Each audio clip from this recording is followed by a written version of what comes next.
At uunahin ko ang ikabit yung U-bend niya. Mas maganda kasi mag-DIY tayo para iwas gastos. Lagyan ko na pala siya ng pinaka-bracket sa gitna, yung pinaka-lagayan ng fender. At ikabili rin pala ako ng LED Daymaker headlight. At i-install din natin ito sa motor natin mamaya. Nailipat ko na nga lahat sa may ilalim ng tangke at doon ko lahat ito aayusin. I-test drive ko na rin kung may nagbago pa sa forma nito. Excited kasi. Wala pa ngayong upuan, tinesting ko na kaagad.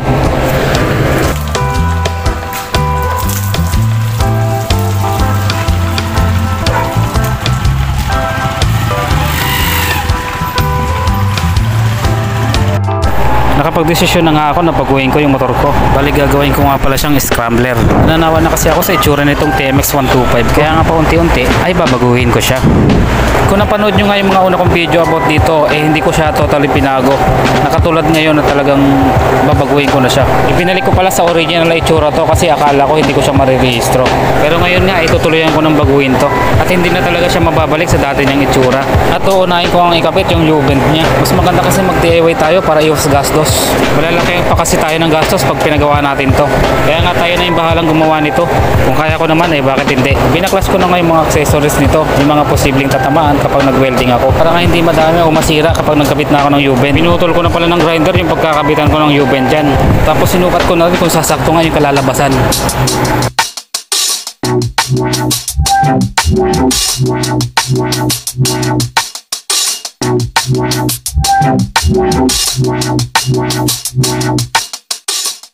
Hindi ko na rin pala napakita kung paano ko winelding, pero ayan na, nakabit ko na nga siya.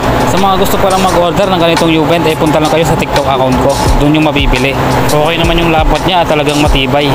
Lalagyan ko na pala siya ng pinaka-bracket sa gitna, yung pinaka-lagayan ng fender. At eto, nabili ko nga rin pala sa TikTok signal light para sa mga classic na motor. 4 na piraso pala yan at tingnan nyo mamaya pag na-testing ko. Napakalakas ng ilaw. At sa mga gusto rin pala mag-order niyan, mabibili nyo rin yan sa TikTok account ko. Kaya punta lang kayo doon. Siguradong hindi kayo magsisisi kasi nasubukan ko. Sabi nga nila small but terrible nga.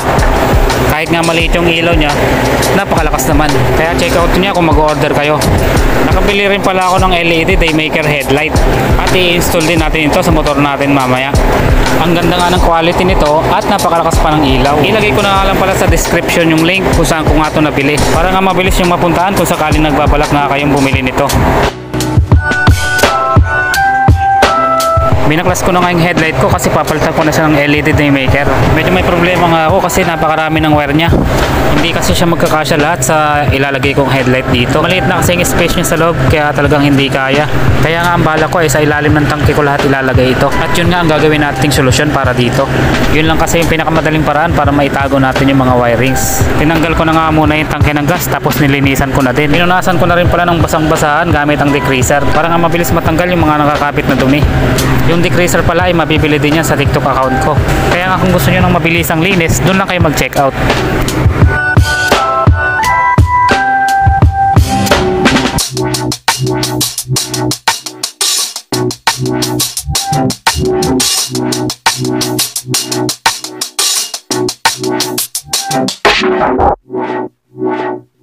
Nailipat ko na nga lahat sa may ilalim ng tangke at doon ko lahat ito aayusin. Ikakabit ko na rin pala yung bagong signal light na nabili ko.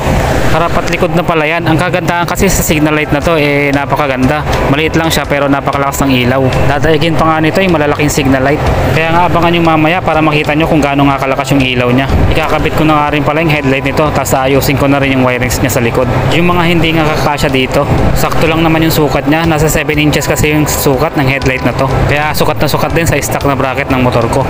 Kinapos nga pala yung wire kaya nagdugtong na lang ako para nga humaba siya. Kumiksi na kasi pagkatapos kong ilipat sa ilalim ng tangke. Ilang piraso lang naman yung kailangan yung dugtungan, yung para lang sa headlight tapos sa park light niya. Kung sakaling ang gagawa rin kayo ng ganito. At eto na nga yung resulta pagkatapos. Tinesting ko na rin para makita ko kung gaano nga kalakas.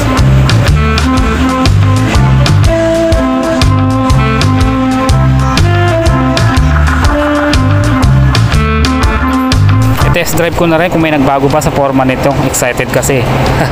Wala pa ngayong upuan, tinesting ko na kaagad.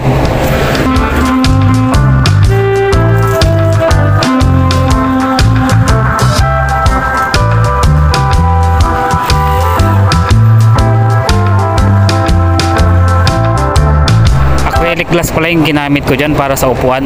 Mukha naman siyang matibay tsaka makunat at hindi agad-agad siya mababasag. Ang ginawa ko pala dyan para mabend ay dinarang ko sa apoy. Plastic lang naman kasi yan, kaya mabilis siyang lumambot. Bukod pa doon, matibay pa. Kagandahan pa nito, hindi siya kakalawangin kasi hindi siya metal. Hindi kagaya ng iba na metal yung ginagamit nila. Wala pa yung foam at seat cover nito pero napakaangas na tingnan, no?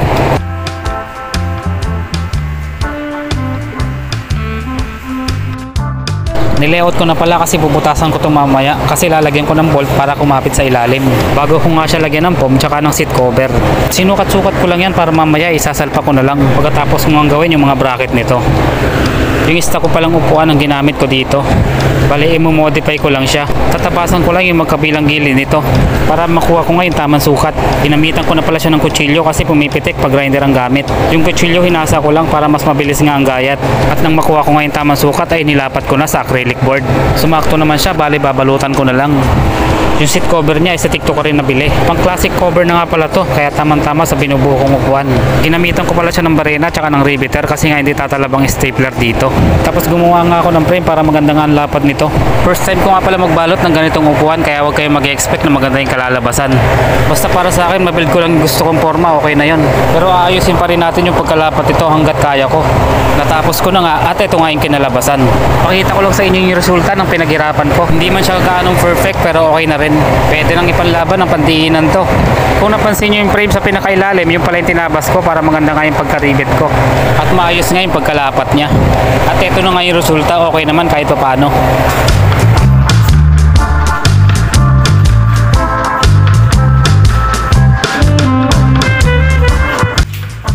Bale yung pinaka-fender naman sa likod ang susunod ko na gagawin. Tinapos ko na pala yung stock na fender ko kasi hindi ko na rin naman siya magagamit. Pinaliitan ko lang pala siya kasi masyadong ang mahaba at malaki. Hindi nga ako nasatisfy sa ganitong itsura, sabi nila pangit daw, masyado raw mataas. Ipakita ko lang sa inyo yung pinagtabasan ko, ito nga pala yung lumang fender ko. Ito naman yung brake light ko sa likod na hindi ko na rin siya magagamit. Ito na pala yung kinalabasan at napinturahan ko na din. Hindi nga lang talaga ako nasatisfy sa itsura, mukha nga raw tuka, kaya babaguhin ko ulit yung tabas para lumit siya. Dumating na rin pala yung order ko na taillight at ikakabit ko na rin ito ngayon. Sa swap ko nga pala siya nabili at meron din ito sa TikTok account ko.